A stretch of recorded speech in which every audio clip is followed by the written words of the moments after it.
This episode of The Surge is brought to you by Origin, proud partners of Cricket Australia and powering the power surge in BBL 15.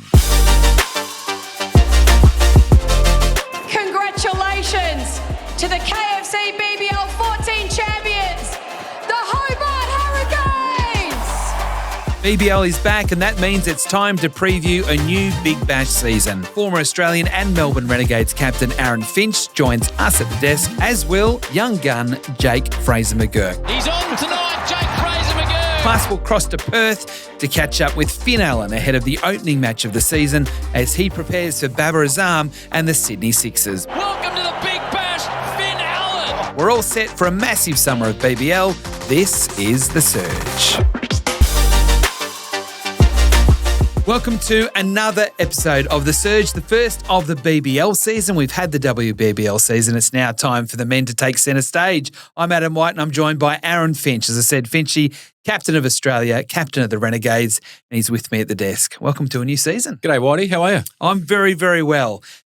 We're back for a new year, Yep. BBL 15. Comes around quick. Does it make you feel old when we talk Absolutely. about when it all first started? Yeah, BBL 50, like you said, I can remember the first one like it was yesterday, the very first BBL game of the new system at the time where it was franchise-based, kind of. Yeah. It's hard to believe that we're in 15 now.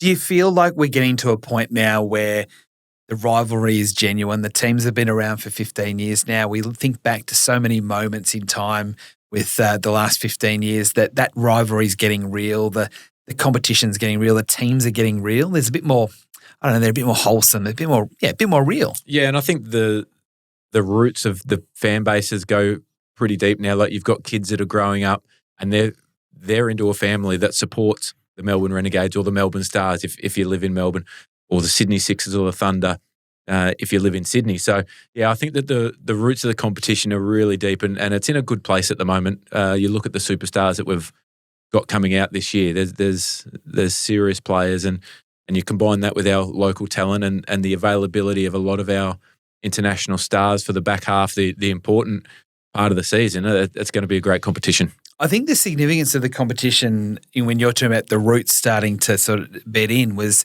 Mitch Owen, who talked about the fact that he used to go to Belrive Oval with the Hurricane shirt on and dreamt about actually playing for the Hurricanes. And here he is last year being the man of the match in the final in a purple shirt. I mean, that's when you feel like the competition is maturing. Yeah, I think what it means to mature in a competition is to incite emotion from players and from people.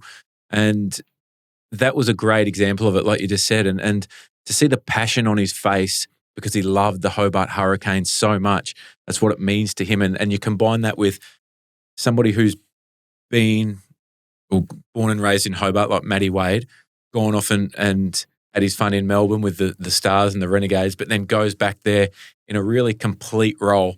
That shows the full circle. And you know what it means to him because when he talks about the Hobart Hurricanes, he loves it. Nathan Ellis, he's been down there long enough now that it's a part of who he is. So, yeah, it's brilliant. And I know that the teams, the one city teams, one team cities, it's a little bit easier.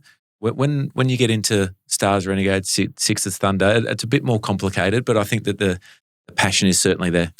Of your time involved in it, is there a memory that stands out for you that's special? It's testing your memory, but is there one that sort of kind of stands out? You go, yep. There's one that stands out that I'll never forget. Well, actually, I'll tell you two. The first one is obviously the final in BBL 08, Stars versus Renegades at Marvel Stadium. We're on the right side of that.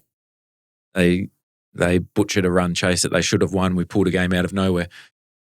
But the one that sticks out in my mind whenever I think of BBL is Shane Warne, Marlon Samuels in the middle of the MCG with, I think it was 75,000 people there. I was out in the middle while it was all kicking off. And that was one of those things that you look back on now and it still comes up on social media and you just go, what the bloody hell was happening there? It was crazy.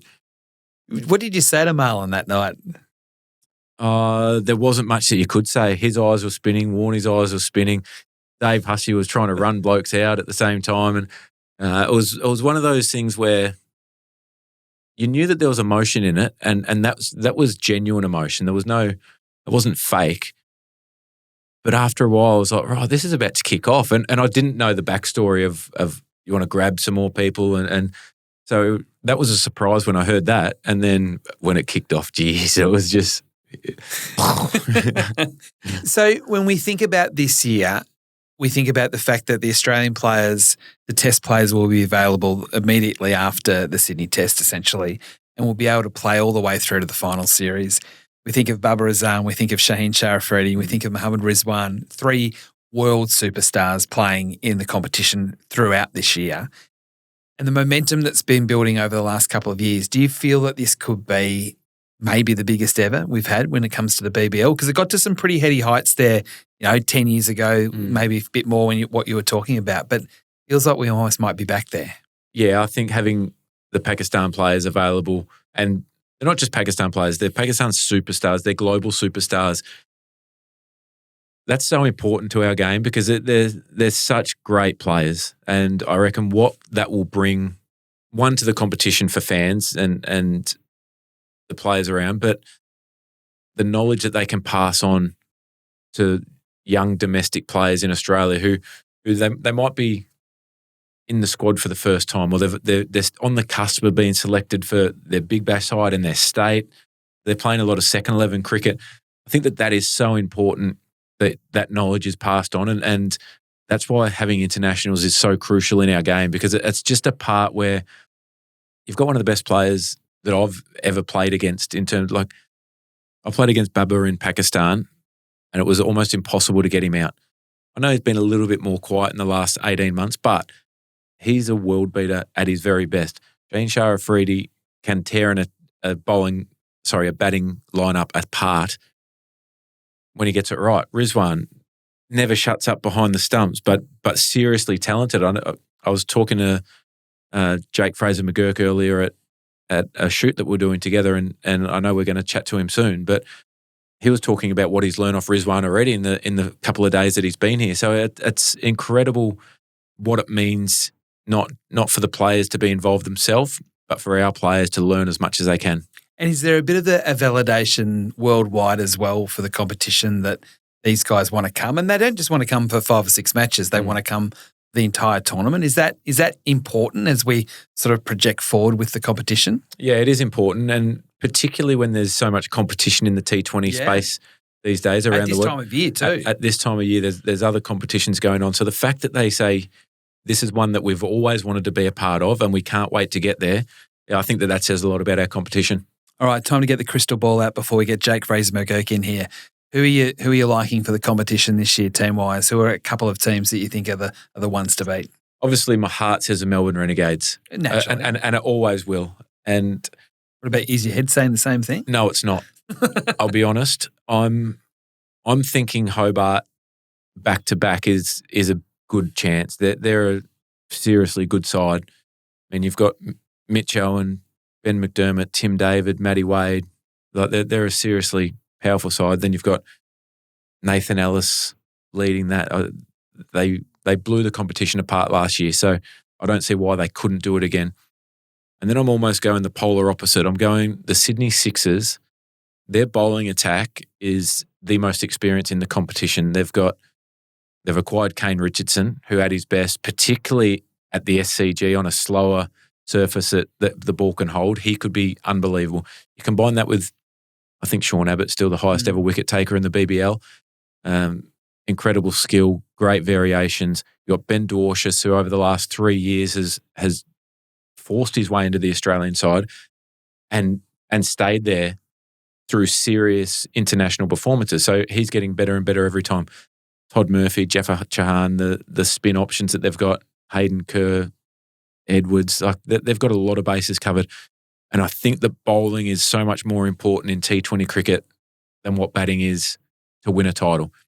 Yes, particularly at the SCG. Particularly at the SCG. Yeah. Maybe, but it's still relevant. If you go to Hobart, if you go to the Gabba, you have to be able to defend yourself. You have to be able to get wickets. If you don't get wickets, like imagine bowling a Tim David if he walks in at number 4 for 18 overs. But you have to have ways of getting people out. And I like the structure of the Sydney Sixers attack that they will go with. So for me, they're probably the 2 front runners. Perth with Mitch Marsh back full time, they're going to be a serious side as well. But if I had to lay it all on the line right now, I would probably go the Sixers. Okay. So Sixers ahead of Hurricanes at this point for Aaron Finch. And then from an individual point of view, that maybe a couple of players that you're looking forward to seeing play throughout the course of the summer every night on TV or at the ground, of course. Yeah, absolutely. Well, we're big fans of Ollie Peake. I think that he will be a long-term prospect in all formats of the game for Australia in the future. And I don't like saying that lightly, but I think that he's got everything that a player needs. Now, he's somebody who uses all of his tricks very, very smartly, and I think that that's so important. So he's a player that I think can have an impact. He's not the type that is going to strike at 250 and get 30 off 11 or 12 balls.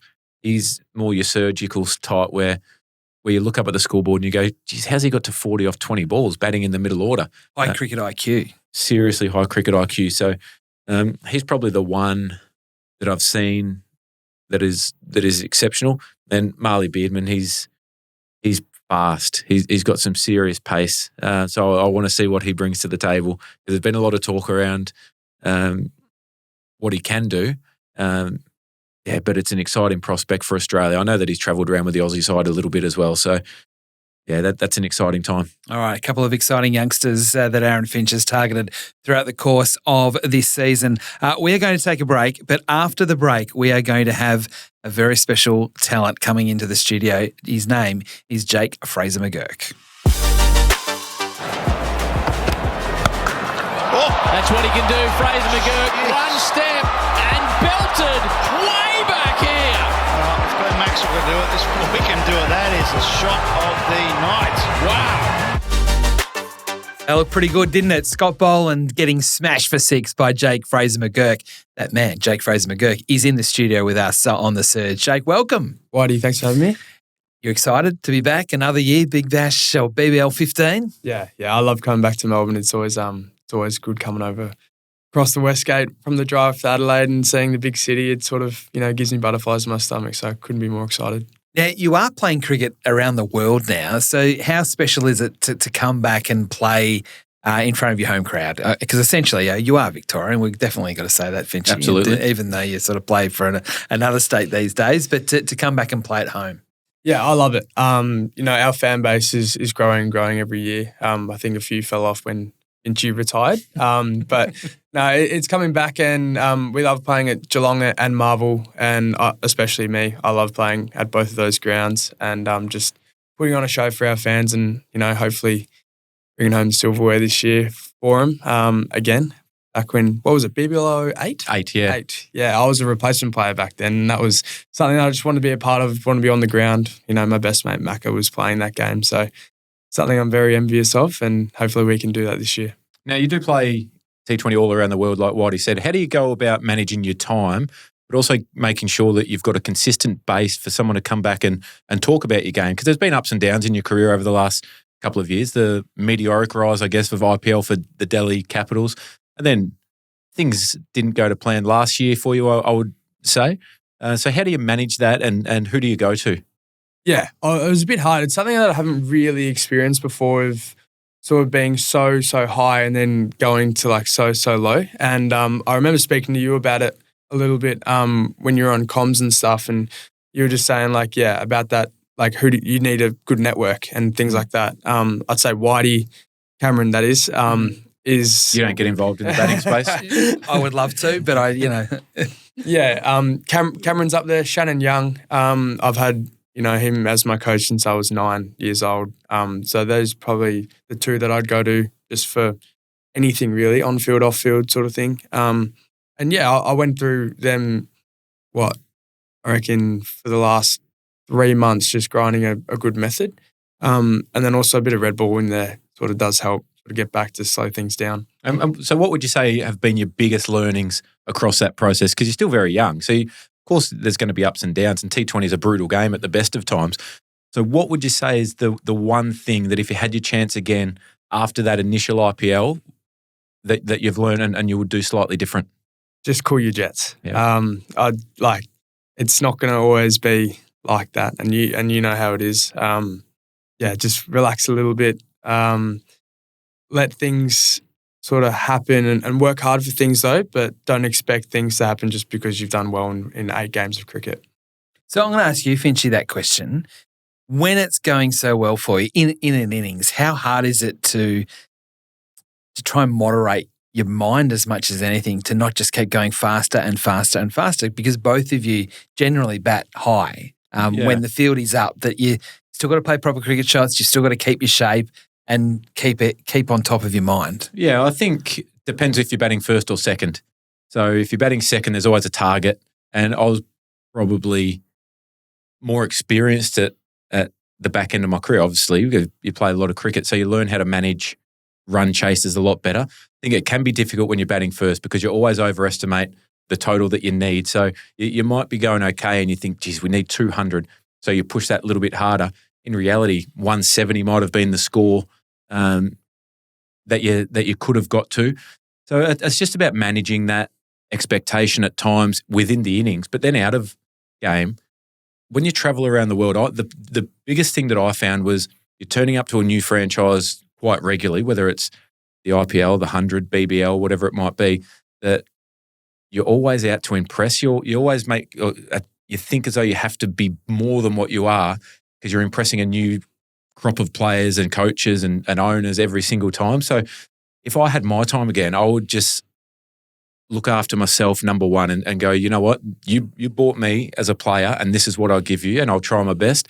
But I think that I went outside that trying to be a different kind of player, almost to impress people that you think, oh, they might know how good I am. So you just try something different, and it didn't work too often, I can tell you.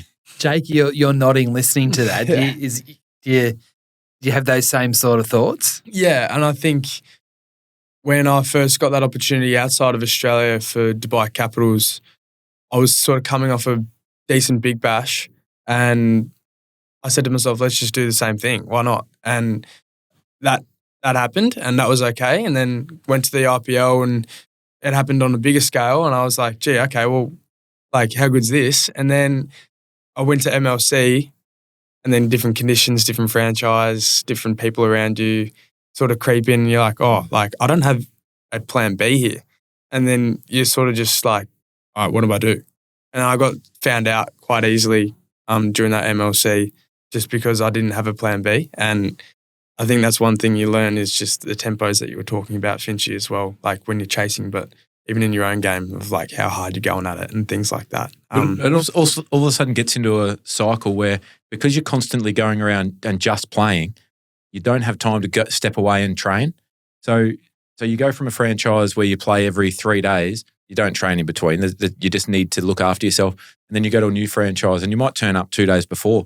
So you're always in a competition cycle, not a part where you can take a step back and watch your game and your technique and your philosophies while you're at the crease evolve as you go. And all of a sudden you start chasing because you go, right, I need runs.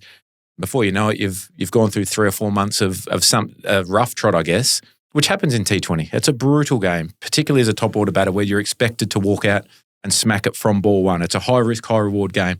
And when it's going well, it's the easiest job in the world. And when it's not, it's so hard to lower your expectation. Well, not your expectations, but I guess lower your heart rate, lower everything, and just say, right, relax and watch the ball. Because you're chasing a result. You're chasing a number. I need 50. I need 100. I can strike at 200. Have a look at me, and it can get away from you really quick.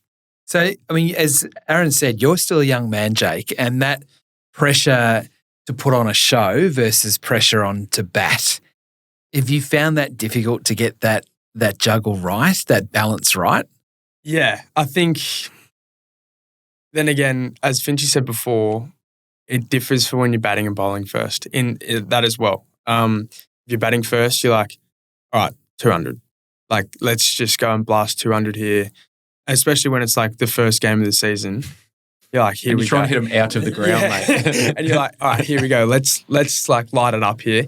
And then if you're chasing like 150 on an average GMHBA deck, you're like, all right, I've got a method here. I can do this. I can do that. The fans would rather see a win, or well, I'm not too sure. They'd rather see a win with plenty of sixes, but they'd rather see us win than lose trying to hit 100 sixes. And, so it is hard, especially when there's a crowd there. When a crowd's there and you're young and you're like, oh, gee, like this is elite. But that's what I want to ask you about. When you're walking out to bat, and we'll talk shortly about when you're going to be walking out to bat this year, but when you're walking out to bat, say you're batting first, this is for both of you, that sense of, I've got to put on a show here. The crowd are here to see me hit sixes and to hit the ball to all parts like both of you can do. Do you sense that pressure, or are you actually just living the game when you're walking out there, or when you're sensing the crowd between overs? I reckon you've seen the way he plays. Boy. Yeah, well, I think I know the answer to this one. I think where I felt the most of that is my second year of the RPL, where like everyone expected me to do what I did the year before. And like the Delhi crowd are just like, oh, here we go, like 6 first ball. Has to be. Yeah. Like it just has to be a boundary first ball. And it's like it sort of got to me and I couldn't really escape it. And I kept trying to go harder and harder and just trying to get that first boundary away. And then realised like it just doesn't work like that. There was one game I was commentating. One game you smacked, I reckon, 5 of the 6 balls in the first over, right out of the middle, and everyone hit the fielder. And then you shank one and you walk down the other end and you're none off 6. So then all of a sudden the crowd, they're like chanting louder because they're like, come on. I was lucky I played with Virender Sehwag, who is a Delhi boy. So imagine the pressure that he felt. And then you both play very similar. But then like you get out to a good ball in the second over and you're like, geez, you could have been on 25. Could have been on 30 at that stage because you smacked it. But if you start the tournament slow, then that's the flow-on effect is you go, right, well, geez, I'm going to go harder next game and I'm going to go harder the next game and you're chasing your tail. It's really difficult. I was a little bit different, particularly in the Big Bash, because when it went from 6 over power play to 4, I struggled with that because I think if you looked at my career as a whole, the back 2 overs of a power play, I would have done as much damage as anyone in the world. But when I didn't have that. So all of a sudden I look up and I'm right, I'm ready to go. Oh, there's 5 on the boundary. So then it was hard. I found it hard to get away. The young kids now, they are hitting 6s from ball 1. It's an unbelievable skill. It's a great skill. Whereas I was slightly different. I would take a little bit of time and then I could catch up. And you have days when you get away to a flyer and stuff. But that was probably the one thing that I struggled with in the Big Bash compared to from the start of the tournament to when it went to the power surge. How much fun is it, Jake, when you're in full or in top gear? What's it like being out there? What's that feeling like? Yeah, it's sort of hard to explain because you don't really think a lot when you're out there. You're just like, it's sort of like when you think a ball's going to be here and it's there. And it's sort of like you can picture the ball before it even happens and it's exactly where you want it and then you just hit it. And it's a great feeling. And that's the feeling that all batters want. And I think that's what they call like the flow or whatever it is, the flow state. Yeah. And that's what everyone's trying to get in as early as possible. Then again, if you're trying to hit your first ball for 6 and you don't and it's out, then you can't do that. So yeah, it's hard. And do you know when you're in and out of form, when, as Finchy said, everything's happening so quickly, you know, there's demands on you to get, you know, to be clearing the boundary so early in your innings that you can get halfway through and you go, I don't even know whether I'm batting well or not. It's just circumstantial. I think it's more of like a rhythm thing because with me, sometimes it just takes one shot and then you're back. And I didn't really get that shot in last RPL. But then again, I'm not hoping for that. I'm not like going, I need it. Like, I need to hit a 6 here for me to be back. Mm-hmm. But sometimes it does take just like one shot. And yeah, it's with me personally, it's all rhythm based. Like, am I hitting the ball, like timing it well instead of forcing it? Am I using pace? Am I not? Like a bit like that. And at the moment, I feel like I'm in a really good rhythm at the moment. I guess we'll find out in a few days' time if that's true or not. But yeah. So I spoke to Cameron White, your coach, yesterday about you, and he was talking about he's really big on you making sure that you're playing proper cricket shots as opposed to being too inventive, because you've got this great capacity to be able to hit proper cricket shots out of the stadium. Can you explain a little bit more about your relationship with Cameron and some of the things that he's trying to get you to do this year? Yeah, I think he's talked to me about just giving myself a chance and whatever that looks like or sounds like in my head, like bringing the words whatever words I want to use and what that looks like, do that. Like, just give yourself a chance. And that may be smacking 10 balls on the ground or whatever, but then don't lose your intent. Mm-hmm. So that's the main thing. Whereas if you get a ball you can hit for 6 and then you sort of hit it on the ground, it's like you've missed out there. But no, he's been really good. He's such a calm coach. I've had him last year, this year, and then also for MLC, San Fran. He was like an assistant coach, but he's very good to have around. Even when you're going bad last year, he was very relaxed and kept giving me opportunities. So hopefully give him what he deserves as a coach this year. Mohamed Rizwan, Finchy talked about him earlier on in the program, to have him in your team this year. I mean, he's one of the most, not necessarily the most damaging, but one of the best white ball players we've seen in the last 20 years. That can mean any sort of thing. What's it going to be like to play with him, do you think? I think it's good because he's very good at rotating strike, but also good at hitting balls where you don't expect it. And you would have played against him a lot more than I have, but he just hits balls in weird pockets, weird places, and can hit the same ball in 4 different areas. So I think that's going to be a massive strength for us, especially at Marvel and GMHBA, where you can pretty much just bowl full and blokes can't really hit you square because it's small square. So he's going to be good for us on those surfaces. So if I look ahead to what's possible this year with the Renegades, you're a very hard team to peg because you've got the capacity to be amazing, but the way you play and the players you've got, you can be a bit sort of up and down. What do you think is possible with this group this year? I feel like we can go all the way for sure. I think every player feels like that about their team before the first 4 games happen. I think we've got every sort of base covered really well.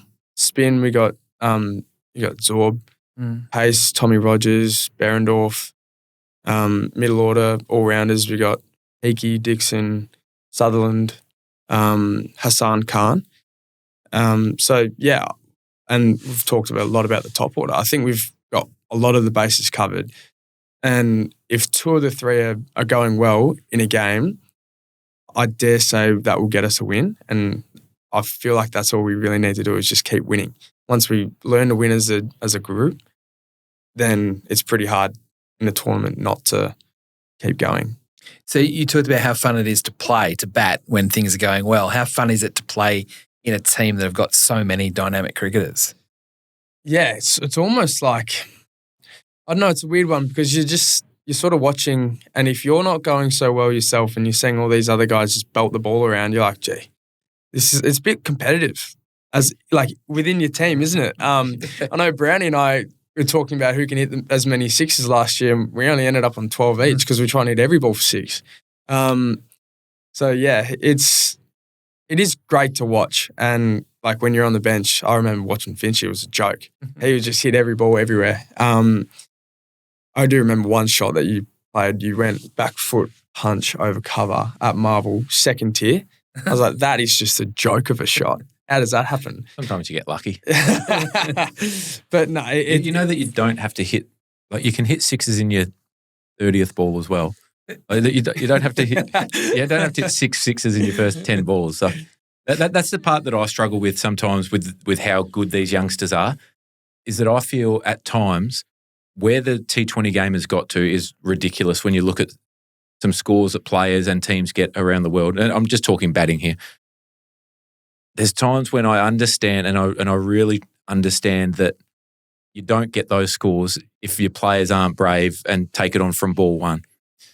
And then my rational mind kicks in and I say, if your team gets 200 every game, more than likely you're going to be in with a shot to win the tournament. Because you get 280 one game and 120 next game, I'm not sure what is more entertaining if I'm a fan turning up to a game. I like to know what I'm going to get. And yes, you're always surprised. Every single game you're surprised. But even as a commentator, watching all these young players around the world, it still blows my mind how they can walk in with just such a clear mind and destroy attacks. but I'd love to see every now and then, particularly on some difficult wickets that you get at Marvel and Geelong. Like you're not quite sure what you're getting at GMHBA. You're not quite sure what you're getting the first couple of games at Marvel. It's all right. You can take 3 or 4 balls or 5 balls to assess things and then launch an attack on the opposition. And that's why, Jake, I asked you that question around that whole thing about the responsibility to entertain versus the responsibility to win matches and because you can't bat sensibly necessarily, but Finch, you kind of can, can't you? I mean, it's one of those things. Yeah, you can certainly, if you're batting in the middle order, you get a lot more information on what the wicket is doing by the time you get out there. And you still have to assess it yourself but often at the non-strikers end, you're getting as much information as when you're down the other end. So you get out there, you talk to your partner, you say, right, any spin, no spin. Well, maybe his googly is spinning a bit more than his leg break. So but you're calculating all of that information, and then when it comes time to pull the trigger, you go 100%. And I don't think anyone can ever question Jake's commitment to trying to or committing to 100%. And last one, Jake, you've just come off a Shield game where you played, I think you got 30-odd or 40-odd for South Australia off some good Premier Cricket or District Cricket results as well. It feels like the shape looks good. You're hitting the ball really nicely. How much confidence does that give you going into the BBL that there is a bit of a foundation there? Yeah, plenty. And I think in terms of movement, it's into the ball. It's been as good as I've ever felt. And like the tempo of shots, not swinging at 110%. Like if I want to hit a 6, I think we saw in the Shield game, I was just sort of timing them and they were still going just as far as I was trying to. And I know you've been telling me this for 4 plus years, but I'll tell you what, there's a few text messages that went unreplied to as well. I can tell you that much, Waddy.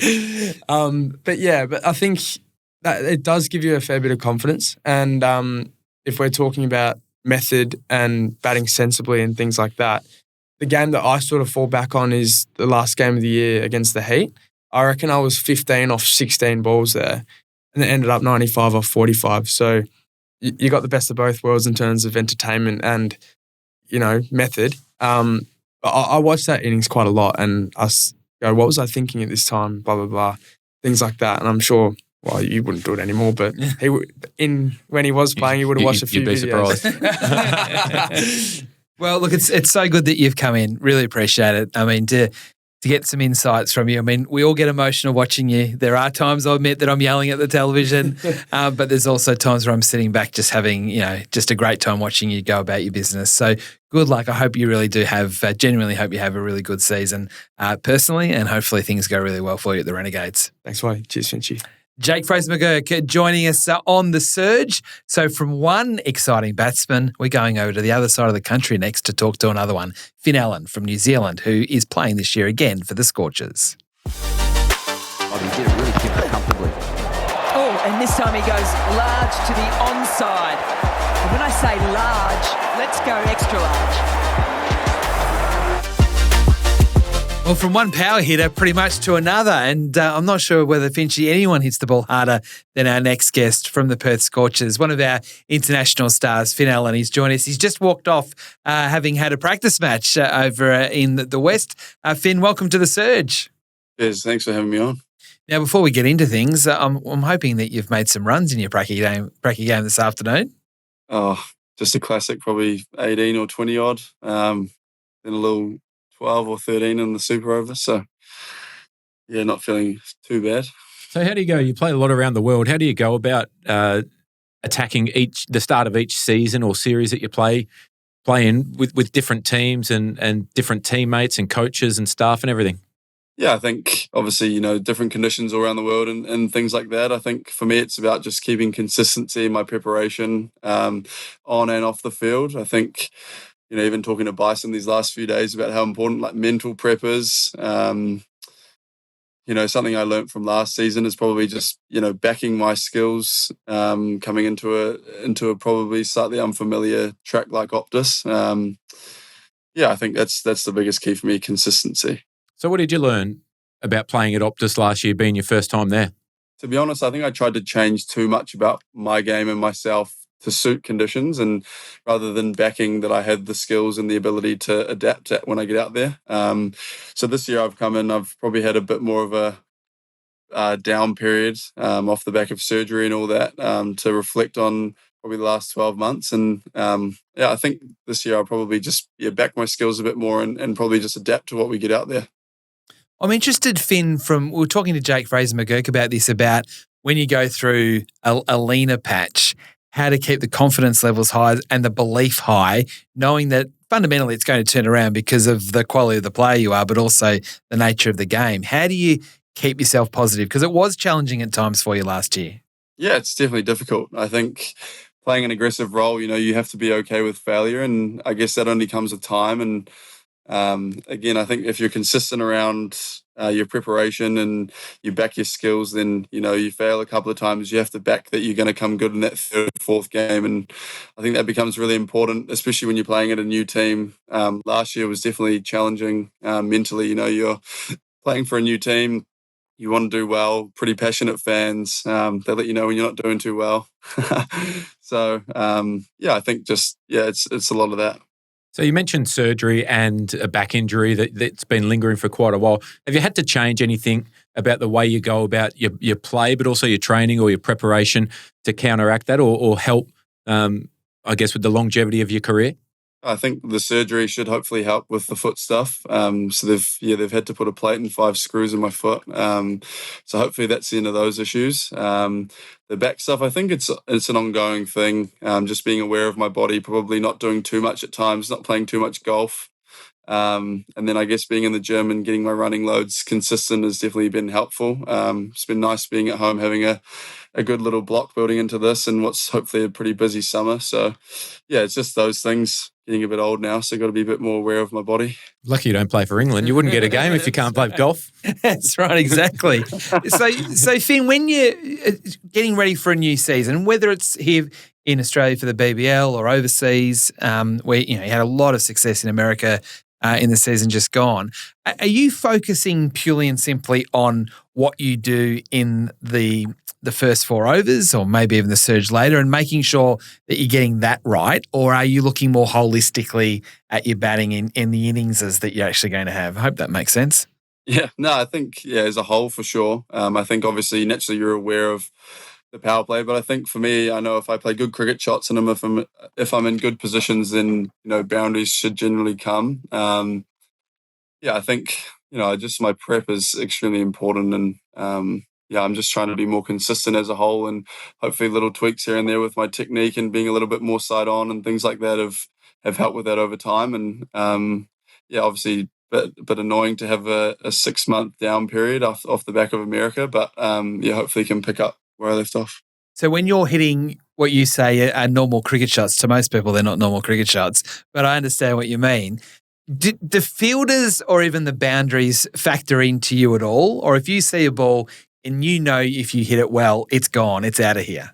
Definitely in Aussie, you have to think about it a bit more. It's not like back home where you can hit your 60 degree and get a 6 for it. But I think I still back that if it's in my area that I'll probably try and hit it for 6. But again, it's just being more aware of, higher risk options. Maybe in the past, I probably wouldn't have thought about that as much. And now trying to take more calculated risks when I need to, and obviously picking my moments at times to take the high risk options too. There's a little bit of a change with the Perth Scorchers, a couple of very experienced quicks not there this year. So what does the squad look like and what are the changes that you've noticed around the group in the last couple of days since you've landed?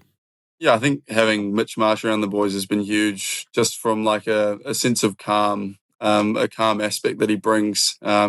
He's obviously really big on mental prep and how valuable time away from the game is to be fresh. And I think for us, it's a really important thing. Obviously, the boys here absolutely love it and they train the house down as much as they can. And I think for us, understanding when we need to put in the work and when we need to take a bit of time away is probably really important. Slightly younger bowling attack, but I think we've got a lot of talented guys. We saw it today.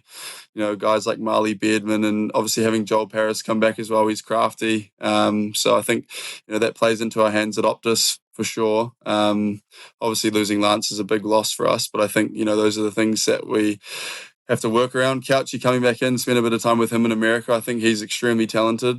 Swings the ball both ways. Good slow balls, bowls good pace too. So I'm really excited about seeing him get involved this year and I'm glad we got him.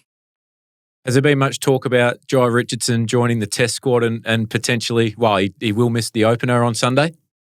Yeah, it's obviously extremely gutting for us. He's horrible to face. So, yeah, definitely disappointing for us. But it's just what happens, and he's obviously got a job to do down in Adelaide, I think. Yeah, so it's a shame, but yeah, we've got a pretty stacked bowling lineup still, I think. You touched on Mitch Marsh before, and the great thing is you've got him for the entire tournament. To have the white ball captain of Australia playing the whole year is great for the fans, and it's obviously great for you. What's it like batting with him? And we're going to have fun watching it, but for you out there with him, what's it like? Oh man, he's awesome. Yeah, it's just someone great to learn off and to watch how he goes about his business. He's obviously, as you say, white ball captain of Australia, but he's had so much success recently. For a long time, or all around the world. So just watching him go about his business is quite cool. He's so laid back, and he's such a likable character, especially around the group. The boys love him, and the fans obviously love him. So having him, I think, as I said, just a real nice calm aspect in the group, knowing that we've got him. He belted about 70 odd off not many today out there and retired himself. So he's obviously pretty happy with how he's going at the moment, which is so good for us. And I'm excited to get out there with him. And I want to ask you also about Cooper Connolly, who's one of Australia's rising stars, and some of the things that he's done for the Scorchers over the last couple of years under enormous pressure for a young man's been quite incredible. What is it that impresses you about him? Oh, I think I say it all the time. His temperament is extremely impressive. I always think back to an innings last year at Marvel. We were loads down for not many, and he grind out an innings, got through to the end, and he picked his moment, went to counter attack, and he did it too. And he plays some extremely impressive shots. And I think for a young lad, hasn't played heaps of cricket. He's extremely impressive how he can just take control of a game, and you can see it from the outside too. You always know what gear he's in, how he's looking to take guys down, and he's an impressive player. And his bowling's pretty good too. Yeah, I won't tell him that. It's handy to have that as well. There is pressure on you this year because you need to hit sixes in the first over because thanks to Westpac, if the ball goes into the crowd in the first over, the crowd get to keep it. So I know you did it at the start of last season. You've got to do it on a regular basis. Yeah, but then they get a new ball. So it's only for the first over. Come on. Yeah, it's hard enough betting at Optus and they get 2 new balls. So we'll probably just leave a couple and you've only got 4 overs here. So, it would be pretty cool to see a few fans take home a few new cricket balls. Has that been a massive change for your game, just coming to the BBL and that being the only, I guess, main rule that changes in your approach at the top of the order? Yeah, obviously, it's like batting at the top. Sometimes you take a few overs to get into it and you look up at the scoreboard, your power play's done. You got to grind through the middle. So, I think today in that practice game was probably a little bit of a, I think I faced 3 balls or 4 balls going into the last over, and you that's what you use as an opener sometimes as your momentum shift into the middle overs. So I guess for me, that's the side of, the good cricket shot side of me that I'm trying to develop and have more of, is that still being able to do it in the power play, in the middle overs, still backing that I can clear the fence if I need to. And then you're just being super, I guess, having super good intent against spin through the middle, especially at Optus. Just finally, Finn, you've got the season opener against the Sixers. So Babar Azam will be in action. We talked about Mitch Marsh, yourself, Cooper Connolly. The list goes on. There's star power everywhere. How exciting is it to be there for game one to kick things off? Yeah, it's epic. Obviously everyone always talks about the rivalry with the Sixers and the Scorchers, and I think to have it first game, obviously my first game back for a long time, so to do it at Optus is pretty exciting. And it's definitely coming back to the fans at Optus is something that keeps me coming back anyway. They're pretty epic out there, so I'm looking forward to it. It's meant to be about 40 degrees too, so it's going to be interesting. So that's you get hot weather when it comes to that. Thanks very much for joining us. Really appreciate it. It's great to have you back, and hopefully you can clear the pickets plenty of times throughout the course of the summer. Yes, guys. Thanks for having me. Finn Allen joining us on The Surge. We'll be back to wrap things up right after this. How good was it to have both Jake Fraser-McGurk and then Finn Allen talking all things BBL, two of the powerhouse players of the competition this year. Now on the surge, we're going to go, Finch, into the yes-no weight, so it's going to put you under real pressure here. Short and sharp, Babar Azam. He will make a century in BBL 15 for the Sydney Sixers. Weight, T20 centuries are hard to make, and even more so in Australia. Weight, but quality player. Would not be surprised if he did. Okay. Mitch Marsh is going to be the Perth Scorchers' best player this season. We're just talking to Finn Allen about his capacity. He's already got 70 in a practice game today, we hear. Yes. I think his impact at the top of the order in particular, he's found his tempo. He knows what he's doing, the freedom that he brings to his game these days. He'll be brilliant this year. The fact that he's playing all tournament and not sort of coming in and out with Australian duties, how much of a difference does it make that you can get into a bit of a flow, a bit of a rhythm into the season? Yeah, it's a huge thing because when you're waiting on international selection, you've sort of got one eye on that, one eye on the Big Bash. So now he's just all in. I think he might have made a call on his red ball career that's probably behind him. So now he can just be all in on T20. All right. Hobart Hurricanes, should they be the favourites this year after what they did last year? Absolutely. Yeah, I think that their side is as good as it was last year. Mitch Owen will find it hard to back up and be as good as what he was last year. But they've got Nathan Ellis at the helm, and with ball in hand, there's no one better in world cricket, in my opinion, in T20 format. So, yeah, they've got all the pieces there. The Stars have gone out and got Mitch Swepson. Will he be the leading wicket-taker for the team in green this year? They've got some good bowling options. I'll say no, but I think he'll be a very good contributor.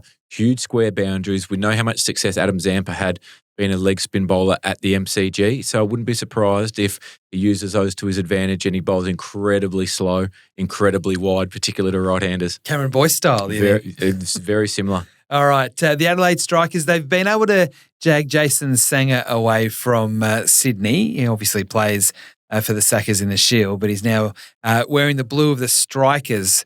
What sort of difference is he going to make? Recruit of the season? It'd be up there. Yeah, he's a very good player. I think the unusual areas that he's able to hit the ball, his ability to play spin and hit square, I think will be really important at Adelaide Oval. Serious player. I didn't give you a yes-no wait for that. Recruit of the year, wait. I think it's too hard to commit to until you've seen the season unfold. That's fair enough. I'm just asking the questions. The Brisbane Heat. Now, 2 years ago they won the title, then they missed the finals. Yep. Are they genuine finals contender this year? Yes, finals contender. Can they win it? I don't think so.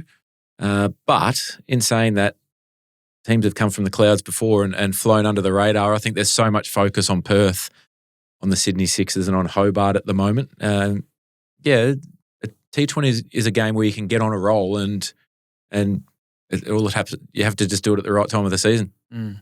Now, Ollie Peake at the Melbourne Renegades. Now, we're both on the board of his fan club, so it's a bit biased when it comes to Ollie, but could he be the breakout player of the season, at least for the Renegades? Yeah, he could be. He's a superstar in the making, I think, in all formats of the game.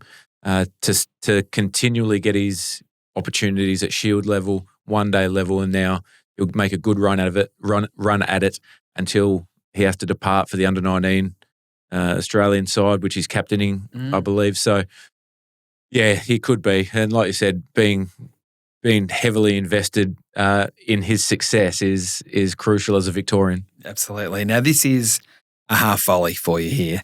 Sam Konstas is going to be making headlines this year for the Sydney Thunder. Yes.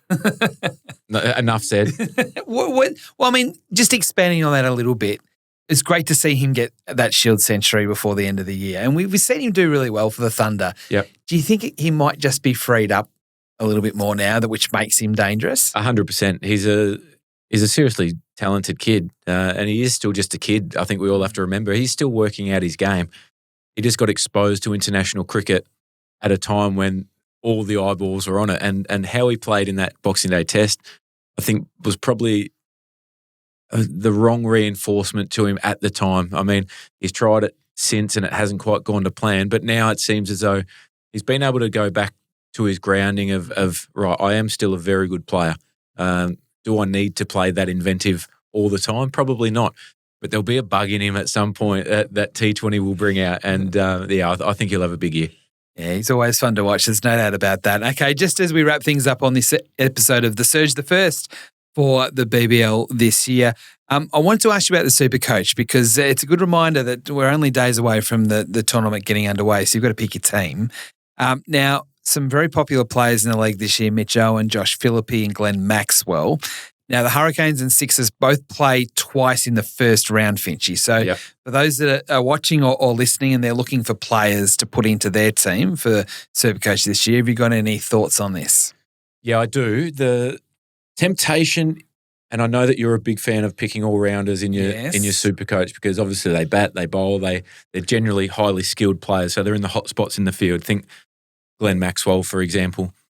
I'm going slightly different. I want consistency. Yep.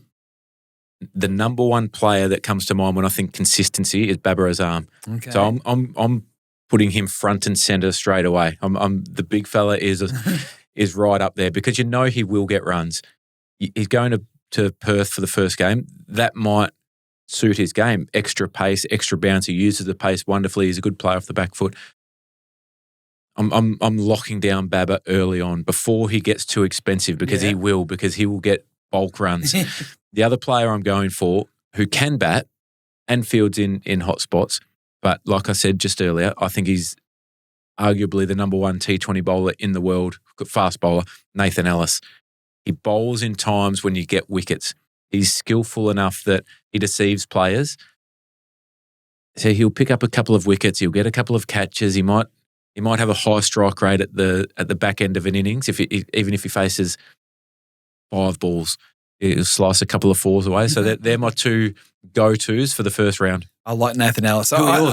I think Nathan Ellis is one of the most underrated cricketers in the world in white ball cricket. I think he was up until 12 months ago. He might just now be rated, do you think? Absolutely, worldwide. Chris Jordan's the one I like because it's very similar to what you're saying with Nathan Ellis, but that's a bit higher than Nathan. He often feels it long off, so he's in the hot zones, particularly late. So he's taking catches, which is points, can get valuable runs, and he bowls at the death too, which means also there's a couple of cheap wickets in there towards the end as well. So I really like him. And again, the Hurricanes, they're playing twice in the first round, so he'd be someone that I'd be looking for. You haven't been an advisor to Greg Shipperd for the last 20 years, have you? Because we know how Victoria and then now the Sydney Sixers structure up their side. They love all-rounders. Yeah, that's right. They were exactly right. And then from an overall point of view, another all-rounder, Cooper Connolly. Now, we talked to Finn Allen about him. To have him come on, he'll probably bat 3 or 4 because that's what he did last year. But again, overs he bowls as well. I think he's a lock for me. For my kids and I have our own team, and we take it very, very seriously, Finchy. Do you collaborate on the one team? Yes, we do. Well, we have been doing that. They're getting a bit old and they think they know it all now and they want to have their own teams. And it's time to dad flex? It might be, and I might just have to show them how that's done. That might be me. Supercoach, it's great fun to get involved when it comes to BBL because there's a game on every night, so there's all sorts of fun to be had. And talking about having fun, don't forget also the BKT BBL tipping competition, $15,000 on the line, so get involved in that. Might a bit of extra cash to get yourself a new cricket bat for next year. Make sure the Big Bash app, it's got everything there that you need, whether it's tipping, as I said, the grid game, but all the news information as well. Thank you for coming in. Really Pleasure. Appreciate it. How exciting is it that it's back? It comes around quick, doesn't it? It does. We're a couple of test matches in and it's already on our doorstep, so I can't wait. The talent and the skill level of these young players, and I keep saying it, in the last 3 years, the game has gone to a level that I didn't think was possible. And these kids are brilliant. Yep. BBL 15, it starts on Sunday and we'll be here right throughout the tournament on The Surge.